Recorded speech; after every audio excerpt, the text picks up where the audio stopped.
बस स्टँडमध्ये एक विचित्रच धक्कादायक प्रकार घडला आणि तो धक्कादायक प्रकार चक्क मुलीनेच केलेला आहे। असं या घटनेमध्ये काय घडलेलं होतं की अक्षरशः संपूर्ण महाराष्ट्रच हादरून गेला। चॅनलवरती तुम्ही पहिल्यांदा आला असाल तर गुन्हेगारी वासना या चॅनलला तुम्ही जरूर सबस्क्राईब करून घ्या। स्टँडवर नेहमीप्रमाणे लगबग होती। आता वेगवेगळ्या गाड्यांची घोषणा आणि प्रवाशांची धावपळ आणि रस्त्याची वर्दळ या सगळ्या कोलाहलात एक शांत आणि गोंधळलेला चेहरा होता आदित्यचा। जसं की नुकतंच तो त्याच्या गावी कोल्हापूरहून नोकरीच्या मुलाखतीसाठी पुण्यात आला होता। वय होतं त्याचं अवघं 23 वर्ष। स्वप्न मोठी होती आणि डोळ्यात एक नवी उमेद होती।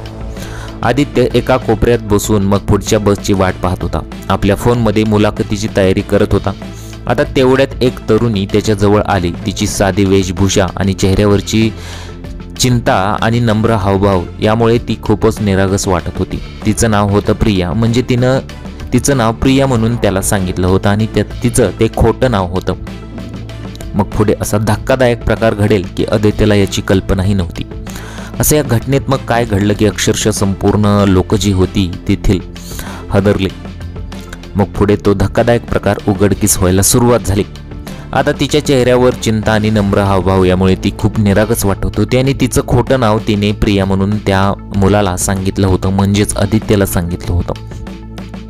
तिने सांगितलं होतं। मग ती म्हणाली एक्सक्यूज मी। ती हळूच म्हणाली माझं नाव प्रिया आहे, मला अर्जंट माझ्या आईला फोन करायचा आहे, पण माझ्या फोनची बॅटरी संपली आहे, तुम्ही कृपया तुमचा फोन 1 मिनिट मला द्याल का? खूप मोठी मदत होईल।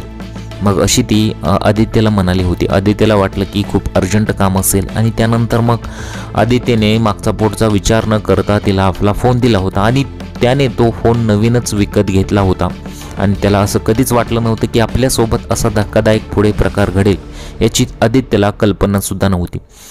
मग तिने त्याला फोन मागितला आणि आदित्यने तिला फोन दिला। कृपया तुमचा मोबाईल मला 1 मिनिट द्याल का? अशी ती मग आदित्यला म्हणाली होती। प्रियेच्या आवाजात एक प्रकारचा आर्जव होता। आदित्य तसा स्वभावात मदत करणारा त्याने क्षणाचाही विचार न करता आपला नवीन स्मार्टफोन तिच्या हातात दिला। हो घ्या, काही हरकत नाही, तो म्हणाला। प्रियाने त्वरित फोन हातात घेतला आणि थोडी बाजूला झाली। तिने पटकन नंबर डायल केला आणि कानाला लावला। आदित्य तिच्याकडे जास्त लक्ष न देता पुन्हा आपल्या बॅगेतील कागदपत्रे तपासण्यात गुंतला। त्याला वाटले झालंच असेल तिचा फोन। ती फोनवर बोलत असल्याचा अभिनय करत होती। तिची नजर मात्र सतत रस्त्यावर आणि आजूबाजूच्या लोकांवर फिरत होती।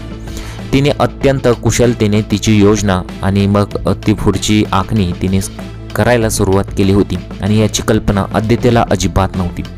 म्हणजे त्याच्या मनात असा विचार कधीच आला नसेल की आपल्यासोबत असा धक्कादायक प्रकार घडणार आहे।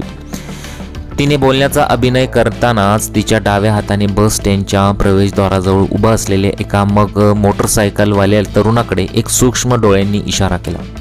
हा तरुण तिचा जोडीदार म्हणजे साथीदार होता। इशारा मिळताच तो तरुण आपली बाईक आदित्य आणि प्रियाच्या दिशेने हळूहळू घेऊन आणू लागला। प्रियाने फोनवर बोलणं थांबवलं आणि मग आई मी लगेच येते असं मोठं नाटक केलं। तिने फोन आदित्यकडे परत न करता तो आपल्या हातात तसाच ठेवला। आदित्य आता तिच्याकडे पाहत होता। झाला का तुमचा फोन? त्याने विचारलं। हो झालं, जस्ट 1 सेकंद, मी तिला मेसेज करते असं म्हणून थोडं अजून पुढे सरकले। आदित्य अजूनही काही समजायच्या आत तो मग ती तरुणी जी होती अतिशय त्या विनम्रपणे आणि त्या आदित्यशी बोलत असताना हळूहळू ती बसकडे पुढे सरकत होती आणि मग बाईक थांबली आणि मग पुढे तो धक्कादायक प्रकार घडला आणि इथेच तो धक्कादायक क्षण घडला। प्रियाने अत्यंत चपळाईने आणि क्षणार्धात आदित्यचा फोन आपल्या पर्समध्ये टाकला आणि उडी मारून त्या बाईकवर मागच्या सीटवर बसली। तिने बाईकच्या सीटला घट्ट पकडले। आदित्यला काय चाललेले आहे हे कळायलाही वेळ लागला नाही। अहो माझा फोन थांबवा असं ओरडत तो तिच्या दिशेने धावला, पण त्याचा आवाज त्या बस स्टँडच्या गदारोळात विसरून गेला। प्रियाचा तो साथीदार वाऱ्याच्या वेगाने बाईक चालवत ट्रॅफिकमधून शिरकाव करत होता। आदित्यला याबद्दल काय समजलं? प्रियाचा तो साथीदार वाऱ्याच्या वेगाने बाईक चालवत ट्रॅफिकमधून शिरकाव करत काही क्षणातच अदृश्य झाला। इतक्या जलद गतीने हे सर्व घडले की उपस्थित असलेल्या कोणालाही काही प्रतिक्रिया द्यायलाच वेळ मिळाला नाही। आदित्य जागेवरच थिजून उभा राहिला। त्याच्या चेहऱ्यावर धक्का, संताप आणि एक प्रकारचा मूर्खपणाचा भाव होता। त्याचा विश्वासघात झाला होता. त्याने मदत म्हणून दिलेला फोन आणि सोबतच त्याचा डाटा, संपर्क आणि आर्थिक माहिती आता एका टोळीच्या हातात होती. प्रिया, ती निरागस दिसणारी मुलगी, खरं तर एका सुसंघटित टोळीचा एक भाग होती. त्यांचा हा नवीन पॅटर्न होता.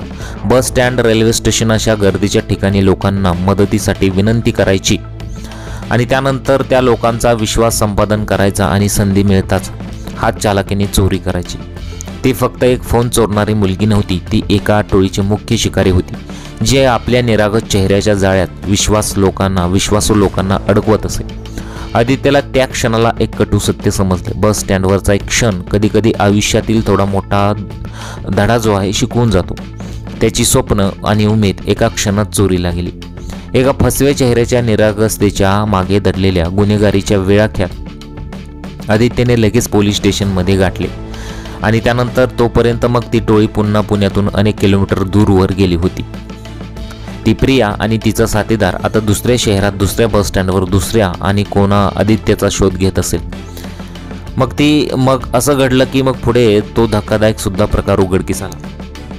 आता पोलिसांनी त्यांचा शोध कसा घेतला पहा की प्रियाने अगोदरच त्याच्या साथीदाराने वाऱ्याच्या वेगाने आदित्यचे जो मोबाईल होता तो घेऊन आणि ट्रॅफिकमधून शिरकाव करत ते दोघेजण क्षणात अदृश्य झाले होते. इतक्या जलद गतीने हे सर्व घडले की उपस्थित असलेल्या कोणालाही प्रतिक्रिया द्यायला वेळच मिळाला नाही. मग आदित्य जागेवरच थिजून उभा राहिला होता. त्याच्या चेहऱ्यावर धक्का, संताप आणि एक प्रकारचा मूर्खपणाचा भाव होता. त्याचा विश्वासघात झाला होता. त्याने मदत म्हणून दिलेला फोन आणि सोबतच त्याचा डाटा, संपर्क आणि आर्थिक माहिती एका टोळीच्या हातात होती आणि प्रिया, ती निरागस दिसणारी मुलगी, खरं तर एका सुसंघटित टोळीचा एक भाग म्हणून होती. आता पोलिसांनी असं केलं की पोलिसांनी यांचा शोध घेण्याचा निर्णय घेतला आणि पोलिसांनी मग काही माहितीच्या आधारे CCTV फुटेज पाहिले आणि CCTV फुटेज पाहिल्यानंतर त्यांना असं आढळलं की ही जी टोळी आहे ती अशा ठिकाणी, गर्दीच्या ठिकाणी जातात आणि त्यानंतर विश्वास संपादन करून मोबाईल लंपास करत असतात. मग दुचाकीचे नंबर आणि त्यानंतर दुचाकीचे जे काही चित्र होते त्यावरून मग पोलिसांनी शोध घेण्याचा प्रयत्न केला आणि जवळच मग बस स्टँडवर त्यांनी ठेवली आणि अखेरकीस एका बस स्टँडवर असाच प्रयत्न करताना त्या सर्वांना पकडण्यात आलेला आहे. टोळीतील काही जणांना पकडण्यात आलं, पण काही जण जे आहेत ते अजून फरार आहेत. अशा प्रकारे मग पोलिसांनी त्या सर्वांना पकडलेलं आहे. आदित्यला त्या क्षणाला असं कटू सत्य समजलं की बस स्टँडवरचा तो एक क्षण कधीकधी आयुष्यातील मोठा धडा आपल्याला शिकवून जातो. त्याची स्वप्न आणि उमेद एका क्षणाला चोरी गेली होती. एका फसव्या चेहऱ्याच्या निरागसतेच्या मागे दडलेल्या गुन्हेगारीच्या विळख्यात तो सापडला होता. आता पुढे जर आदित्यला कोणाची अशी मदत करायची म्हटलं तर तो मदत करू शकत नाही किंवा एखाद्यावर पटकन तो आता विश्वास ठेवू शकत नाही. अशा प्रकारे ही संपूर्ण घटना बस स्टँडवर अक्षरशः घडलेली आहे. एका साध्या दिसणाऱ्या मुलीने अक्षरशः आदित्यला कशा प्रकारे फसवलेला आहे, त्याचा विश्वास संपादन केला आणि अक्षरशः तेथून त्याचा मोबाईल घेऊन पळून गेली. तुम्हाला या घटनेबद्दल काय वाटतं? तुमच्या प्रतिक्रिया जरूर कळवा.